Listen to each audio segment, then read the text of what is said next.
So hello guys. आज हम start करने जा रहे हैं अपनी क्लास 8 का unit 2 carbon and its compound. Carbon में बहुत तरह के कंपाउंड होते हैं, जैसे कि आपको पता है कार्बन हमारे चारों तरफ एटमॉस्फेयर में प्रेजेंट है, या तो कार्बन डाइऑक्साइड के फॉर्म में हमारे गाड़ी के टायर्स में होता है कार्बन। हम जो पेंसिल यूज़ करते हैं उसमें कार्बन होता है in the form of graphite. जो हम नेकलेसेस वगैरह पहनते हैं लोग, उसमें भी डायमंड की फॉर्म में कार्बन प्रेजेंट है। और भी बहुत तरीके से कार्बन प्रेजेंट है, हमारे खाने में कार्बन प्रेजेंट है in the form of carbohydrates, fats etcetera. और तो अब हम स्टार्ट करते हैं कि क्या क्या हमें पढ़ना है इस चैप्टर में। इस चैप्टर में हमें कार्बन की अकरेंस के बारे में पढ़ना है, कार्बन हमें कितने तरीके के कंपाउंड देता है वो पढ़ना है। हमें दो तरीके का कंपाउंड मिलते हैं कार्बन से, organic and inorganic compounds. Allotropes of carbon के बारे में पढ़ना है, क्रिस्टलाइन फॉर्म ऑफ कार्बन के बारे में पढ़ना है, अमॉर्फस फॉर्म ऑफ कार्बन के बारे में पढ़ना है, और केमिकल प्रॉपर्टीज ऑफ कार्बन के बारे में भी हम जानेंगे इसी चैप्टर में। तो स्टार्ट करते हैं अकरेंस से। अकरेंस कार्बन हमें कैसे, कहाँ कहाँ और किस स्टेट में मिलता है। कार्बन बेसिकली हमें कहाँ मिलता है? जनरली हमें हर जगह कार्बन देखने को मिल जाता है, हमारी गाड़ी के टायर्स में, हमारे खाने में फॉर्म ऑफ कार्बोहाइड्रेट, हमारी पेंसिल्स में। मतलब मेजर यूज़ है कार्बन का हमारे हमारी लाइफस्टाइल में। मेजर यूज़ हम कार्बन का करते हैं, कार्बन प्रोडक्ट्स से, कार्बन के एलिमेंट्स का करते हैं। कार्बन हमें दो तरीके से मिलता है, एक तो फ्री स्टेट में और एक कंबाइंड स्टेट में। फ्री स्टेट मतलब जो एलिमेंट्स हैं, जो पार्टिकल्स हैं उस एलिमेंट में, वो सारे ही कार्बन के हों। जैसे कि डायमंड में, ग्रेफाइट में। हम इनके स्ट्रक्चर और इनके बारे में भी आगे पढ़ेंगे, डिस्कस करेंगे इस चैप्टर में। और दूसरा होता है कंबाइंड स्टेट। एक कार्बन हमारा दो या दो से ज़्यादा एलिमेंट से कंबाइन होके एक कंपाउंड बनाए या एक एलिमेंट बनाए, उस चीज़ को हम, उस स्टेट को हम क्या बोलेंगे? Combined state of carbon. Now बहुत ही ज़्यादा widely distributed element in nature है। क्यों? क्योंकि हर जगह जहाँ भी आप देखो कार्बन प्रेजेंट है। फूड में, नेचर, पेंसिल्स में, डायमंड में, नेकलेस, इन सब में, ऑर्नामेंट्स में, एक्सेट्रा एक्सेट्रा, हर जगह, लगभग लगभग हर जगह, हर इंडस्ट्री में कार्बन का यूज़ होता है। और अब बात करते हैं कि फ्री स्टेट में कार्बन हमें कहाँ कहाँ मिलता है। मैंने बताया था कि फ्री स्टेट में कार्बन कोल, डायमंड, ग्रेफाइट और भी बहुत सारी जगह होंगी, लेकिन फ्री स्टेट मतलब कि सिर्फ ही कार्बन के ही एलिमेंट मिलते हो। कहाँ कहाँ मिलते हैं? कोल, डायमंड और ग्रेफाइट। ठीक है। नाउ अब बात करते हैं हम कंबाइंड स्टेट में। कंबाइंड स्टेट मतलब कि दो या दो से ज़्यादा फॉर्म में हमें कार्बन, दो से ज़्यादा एलिमेंट्स कंबाइन होकर हमें क्या, एक कंपाउंड बना के दें, जिसे हम बोलते हैं कंबाइंड स्टेट ऑफ कार्बन। अब इसमें क्या, कहाँ कहाँ मिलता है हमें? कार्बोनेट्स में, लाइम, जो कार्बोनेट्स मतलब limestone, marble, chalk etcetera. Petroleum and natural gas, petroleum petrol में, हमारे डीजल में, इन सब चीज़ों में भी मिलता है।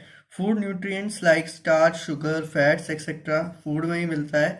और बेसिकली मेन जो हमारा वो है कार्बन डाइऑक्साइड। ये हमें एटमॉस्फेयर में ही मिलता है। नाउ तो कंपाउंड्स ऑफ कार्बन के बारे में हम जानते हैं। जैसे कि हम सबको पता है कि एटॉमिक नंबर ऑफ कार्बन क्या है? 6। एटॉमिक नंबर क्या होता है? Atomic number Z. किससे रिप्रेजेंट करते हैं हम एटॉमिक नंबर को? जेड से। नाउ एटॉमिक नंबर क्या होता है? बेसिकली एटॉमिक नंबर जो चीज़ है वो है कि हमारे आउटर मोस्ट, हमारे जो टोटल इलेक्ट्रॉन हमारे किसी कंपाउंड में प्रेजेंट है वो कितने हैं। टोटल इलेक्ट्रॉन जो हमारे किसी कंपाउंड में प्रेजेंट है वो कितने हैं, या किसी एलिमेंट में प्रेजेंट है वो कितने होते हैं, वो होता है हमारा एटॉमिक नंबर। तो जब एटॉमिक नंबर जेड हमारा 6 है, तो इसका इलेक्ट्रॉनिक कन्फिग्रेशन क्या हो जाएगा? 2,4। तो 4 इलेक्ट्रॉन्स कहाँ हमारे प्रेजेंट है? आउटर मोस्ट शेल में। कहाँ प्रेजेंट है? हमारे आउटर मोस्ट शेल में। ये मान लीजिए ये कार्बन का एलिमेंट है, ये हमारी इनर शेल और ये हमारी आउटर मोस्ट शेल। तो दो एलिमेंट, पहली ऑक्टेट कंप्लीट, दूसरा 1 2 3 4, तीसरे की ऑक्टेट कंप्लीट, दूसरी उसके ऑक्टेट कंप्लीट हो गई। नाउ 4 इलेक्ट्रॉन्स हमारे आउटर मोस्ट शेल में है, ये रहे। ठीक है। Valency of carbon is 4। Valency क्या हो गई? 4। क्योंकि आउटर, इस शेल की क्या, कितने इलेक्ट्रॉन से ले सकता है? 8 इलेक्ट्रॉन अपने अंदर ले सकता है, तो इसकी क्या वैलेंसी हो गई? 4। ना तो ये पॉजिटिव ना ये नेगेटिव। ये डिफरेंट एलिमेंट्स के साथ डिफरेंट कंपाउंड बनाने के लिए डिफरेंट तरीके से काम करता है। नाउ अगर ऐसे अपना ऑक्टेट कंप्लीट करना है तो ऐसे कितने चाहिए, कितने इलेक्ट्रॉन और चाहिए? 4 और इलेक्ट्रॉन चाहिए इसे अपना इलेक्ट्रॉन कंप्लीट करने के लिए, जिसको वो कैसे करता है? शेयर करता है दूसरे एलिमेंट से। So carbon has tendency to form covalent bond. कौन सा बॉन्ड कार्बन बनाता है हमारा? Covalent bond. कार्बन की क्या टेंडेंसी है, क्या उसकी प्रवृत्ति है कि वो कौन सा बॉन्ड बनाएगा? वो बनाता है covalent bond. Carbon combined with another atom of carbon to form long chain. एक कार्बन की प्रवृत्ति ये भी है कि कार्बन दूसरे ही कार्बन एलिमेंट्स के साथ carbon combines with another carbon atom, दो अलग कार्बन एटम, बहुत सारे कार्बन एटम से कंबाइन करके एक लॉन्ग चेन बना लेता है, जैसे कि कार्बोहाइड्रेट्स में हो गया। इस तरीके से बहुत लंबी चेन बना लेता है। और जो सेल्फ कॉम्बिनेशन ऑफ एलिमेंट को फॉर्म, जो इसका प्रोसेस है, हम उस प्रोसेस को क्या बोलते हैं? कैटिनेशन। कैटिनेशन की अगर हम पूरी डेफिनेशन देखें तो the property of self combination, आपस में ही अपने भाइयों में या फिर इनमें जुड़ने की जो इसकी प्रॉपर्टी है, उसको property of carbon atoms to form कैसी? Long chains. जो आपस में जुड़ने की कार्बन एटम्स की प्रॉपर्टी है, क्या बनाने की? लॉन्ग चेन्स की। उस प्रॉपर्टी को हम क्या कहते हैं? कैटिनेशन। सो अब कार्बन हमें, और कैटिनेशन का मतलब सेल्फ लिंकिंग। कार्बन हमने डिस्कस किया था कि दो तरीके के कंपाउंड्स देता है, ऑर्गेनिक, इनऑर्गेनिक। ऑर्गेनिक कंपाउंड्स कौन से होते हैं? The compounds of carbon and hydrogen, जिसमें कि सिर्फ कार्बन और हाइड्रोजन मिले, हाइड्रोजन से एलिमेंट बने हो, वो हमारे ऑर्गेनिक कंपाउंड होते हैं। दे आर डेरिवेटिव्स, और उनके डेरिवेटिव्स या फिर उनसे जो और बने एलिमेंट्स, उन कंपाउंड्स को भी हम क्या कहते हैं? Organic compound. और अब ऑर्गेनिक केमिस्ट्री क्या होती है? Organic chemistry, organic chemistry basically होती क्या है? जो केमिस्ट्री की हमारी ब्रांच है, जो डील करेगी इन ऑर्गेनिक कंपाउंड से रिलेटेड स्टडी के बारे में, वो हमारी होती है ऑर्गेनिक केमिस्ट्री। तो अब बात करते हैं हम इनऑर्गेनिक केमिस्ट्री की।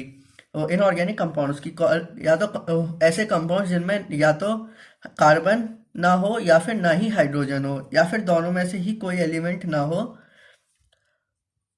तो उन कंपाउंड्स को हम क्या कहते हैं? इनऑर्गेनिक। और इन कंपाउंड्स की स्टडी को जो ब्रांच डील करती है, हम उस ब्रांच को क्या कहते हैं? Inorganic chemistry. इनऑर्गेनिक केमिस्ट्री ना हो, यहाँ पे बहुत सारे कंपाउंड्स हैं ऑर्गेनिक और इनऑर्गेनिक के।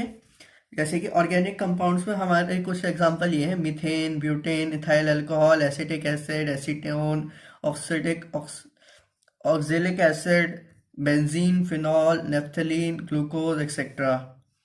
इन सब के यही फॉर्मूले हैं: मीथेन का CH4, ब्यूटेन का C4H10, इथाइल अल्कोहल का C2H5OH, ऐसे ही ग्लूकोज का C6H12O6।